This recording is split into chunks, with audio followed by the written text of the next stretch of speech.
So we have meteorologist Chris Michaels here right now, and Chris, you put together this very helpful graphic because today you guys didn't say it was a tornado warning, but you said treat it as such. Can you just explain why that was? And I still think that was okay because there was golf ball sized hail, but there was one thing that we saw that kind of made us go, uh-oh, right? So when you have these greens and these reds together, right, that looks like air that's going toward the radar and away from the radar. This blue right here on debris detector looked like debris, but it wasn't. And the reason for that is as you look here, you would typically see some heavy rain. This is zero reflectivity, meaning there was really no rain, no storms in the same area that there was rotation or debris.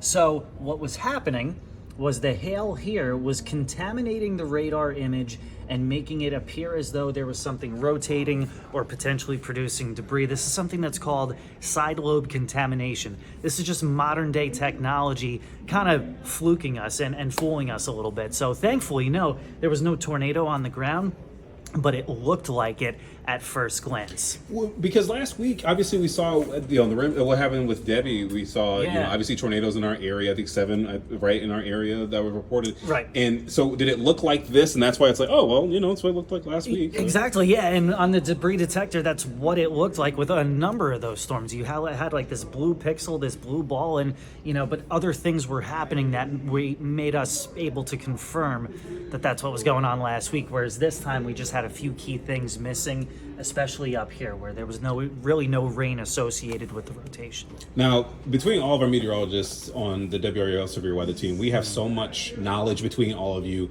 You're in this community, you care about people. Explain why it is so critical for you to, even if it looks like that, to tell them, hey, this is what it looks like, because better safe than sorry, right? I would say better safe than sorry, yeah, and especially in that situation, it was weird because we were going, all right, well, there's not a tornado warning, and we know our National Weather Service would have issued one because they're phenomenal over there. So it's definitely one of those things that it was worth seeking shelter because we had reports of golf ball sized hail with this storm. So it was producing damage in its own way. It actually did produce some wind damage in parts of Cumberland County. It's just that the wind wasn't actually rotating and it wasn't dropping a tornado.